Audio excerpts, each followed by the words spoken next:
How's everyone doing?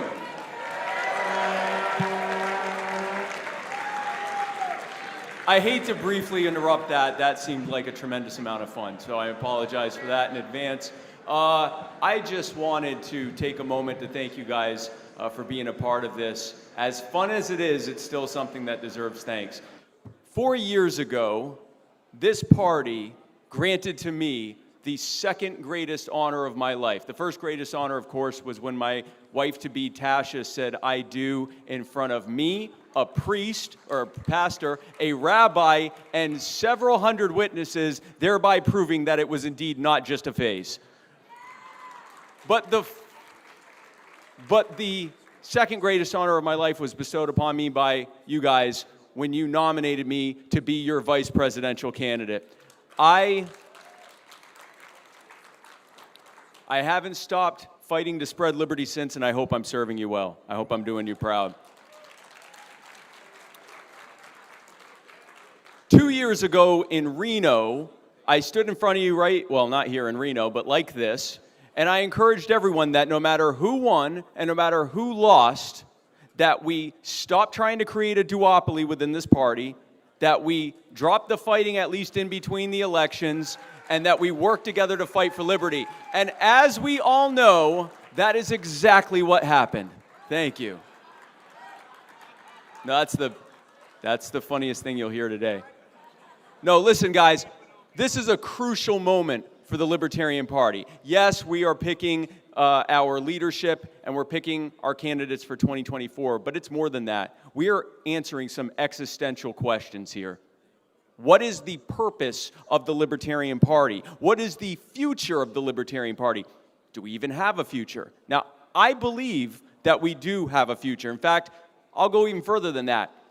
I believe we have to have a future because we're the only ones who understand this. We're the only ones who get it. There isn't a single other candidate or political party in this country who understands the real problem that America is facing. And even with the best of intentions that they may have, if you don't understand the problem, you're only going to make it worse. We are necessary. Now, as some of you may have heard, Donald Trump spoke to our delegates last night. I don't know if you caught that. And he made a lot of promises that were promises of things that we liked. He also said a lot of things you didn't like, but you already let him know that. One of the biggest promises he made, in my mind, was to free Ross Ulbricht. And I am very glad that happened. Even if he didn't actually do it, he just helped to make that mainstream, which also makes it more politically expedient, and it means it's much more likely to happen. But gosh, if only there was some way for us to know what Donald Trump would actually do if he were to actually get elected president. My goodness. When he promises to drain the swamp, if only there was some way we'd know if he'd actually do that, or if instead he'd make it bigger and more powerful and more costly than ever before. You know, hypothetically. If only when he promises to fight the deep state, we had some way of knowing if he actually meant that, or what if he actually meant was that he was going to stand side by side with Anthony Fauci while they told us 15 days to slow the spread, and then a couple weeks later tell us 30 days to slow the spread, and then for the next several months complain about Fauci while simultaneously signing every bill that Fauci needed to have more power and more control than ever before while he forced the states into lockdowns and censored all of us. You know, hypothetically. If only when he promises to protect our right to keep and bear arms, we had some way of knowing if he was actually going to do that, or if instead what he was going to do is say, take the guns first, due process later, support red flag laws and bump stock bans and suppressor bans and everything else, because the liberal media scared him into doing it. If only when he says he's going to get Washington's financial mess under control, what he actually meant was that he was going to sign the largest spending bills in history, even to this day, passing on massive amounts of inflation to us now and passing on to future generations untold amounts of debt with interest to have to pay off. If only when he says America first, we had some way of knowing if he actually meant that, or if he actually meant the government first, and the military-industrial complex second, and Big Pharma third, and the Israeli government fourth, and the Saudi Arabian government fifth, and the American people sometime long after that. You know, hypothetically. Listen, in 2016, Donald Trump ran on three main promises that libertarians liked. He was going to drain the swamp, he was going to eliminate the national debt, and he was going to lock up Hillary Clinton. Now, we're in the swamp right now, and it's murkier than ever before, and it grew by leaps and bounds under Donald Trump.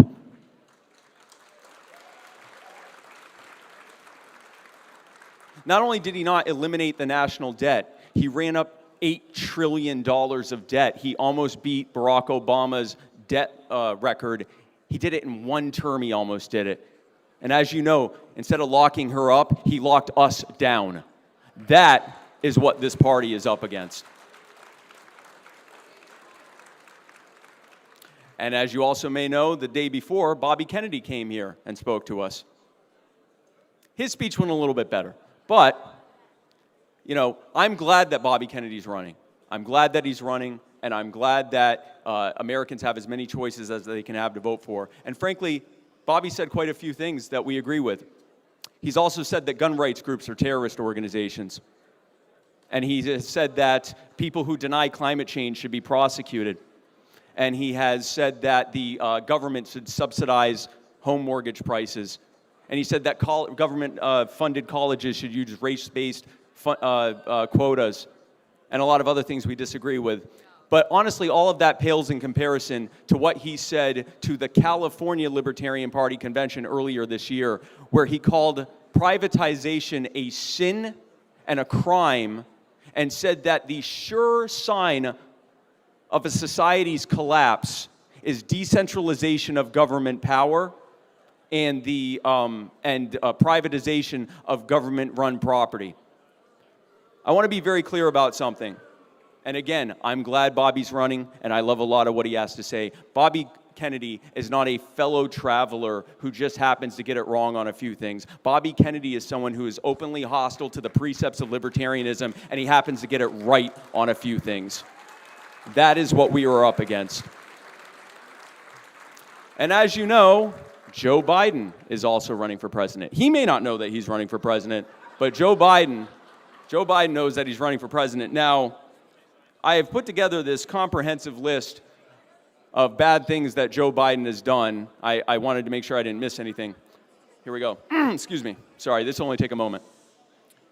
Virtually every single thing Joe Biden has done in his entire life. There we go. That's compelling. It's a compelling argument.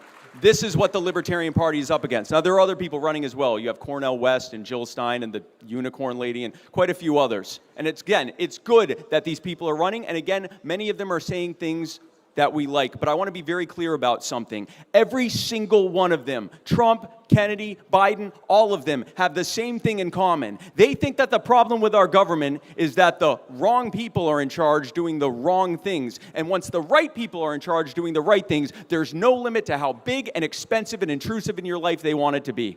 We are the only ones who understand what the founders knew over 200 years ago. The problem with the government is the government.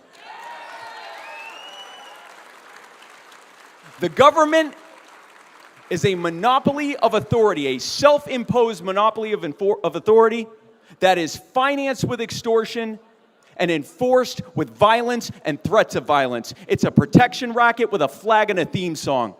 And the founders, well, most of the founders understood that an organization like that has no real reason to do anything but waste your money, make your life harder, grandstand on your suffering, and use it as an excuse to take even more money and power from you. And that is why they recognized, again, most of them recognized, that government was an evil. They saw it as a necessary evil, but they thought it was an evil nonetheless. And that's why they sought to strictly limit it to a small handful of duties and leave everything else to the states and, more importantly, to you, individual human beings, the people. Now, those restrictions are fantastic as long as they're actually abided to. And the problem is they're not being abided to because our elected officials are not being expected to respect us as individual human beings and treat us as such. They do not see us as people who can live our lives better than any politicians or bureaucrats here in D.C. or in our state capitals can. And so instead of letting us live our lives, they keep getting government more and more out of our way. We are the only ones who understand that the solution is to get government out of the way. Now, there was a very interesting effort, and it's not the first time it's happened, that there was a very interesting effort, and hopefully might be the last one, but it may happen again, an effort to nominate an anti-libertarian candidate as the libertarian nominee, with the idea that if we did it, we might get more votes and more attention. Just think, folks. If we run a candidate for president who is openly hostile to libertarianism, we might qualify for the debates. And millions of Americans, and not to mention many other millions around the world, will get exposed to libertarianism from the first time from someone who's openly hostile to libertarianism. Oh, but hear me out. Not only that, we might even get 5%, giving us major party status and ensuring that in every single election cycle, we will be pressured to run another anti-liberty candidate to maintain our status, thereby becoming an active detriment to the liberty movement. And all we have to do to get this incredible deal is demonstrate to the American voter and to ourselves that we are worse than what we seek to replace. Let's be very clear about something. Republicans and Democrats usually hold out to actually win before they sell out. If we are willing to sell out our principles and run someone who is hostile to our ideas for the possibility of 5%, imagine what we do to win. No. A libertarian party like that is a waste of every dollar, every penny, and every second that has ever been spent on it. So we're never going to do that again, right? Good. That's right. We are not a last resort for the newest candidate to fail to get the Republican or Democratic nomination ever again. We are not that. We are not here for catchy slogans. We are not here for dubious campaign promises, and we're sure as hell not here to be some squishy centrist party that's scared of its own shadow. We are here for one thing, a revolution. We are here to get the government the hell out of the people's way. We are here to end the IRS and the FBI and the ATF and the DEA and the CDC, and I'm pretty sure I already said the FBI, but hell, we're going to do it twice. And a slew of other alphabet agencies and departments. And yes, of course, we are here to end the Federal Reserve. I know how to get the air horn. We are here, that's right, we are here to put America first by putting the American people first. We are here to end the endless wars and the endless occupations and the endless spending and the endless debt and the endless inflation and the endless regulatory creep. And we are here to ensure that there will never be another lockdown or mandate or any other regulatory agency power grab ever again. We are here to tell the American people one thing: we respect you. We know that you can lead your life far better than any swamp creature can, and we're going to take the power out of their hands and put it back in yours where it always belonged so that you can live your life. We are here. The Libertarian Party is here to fight for a freer America. Now, who's with us?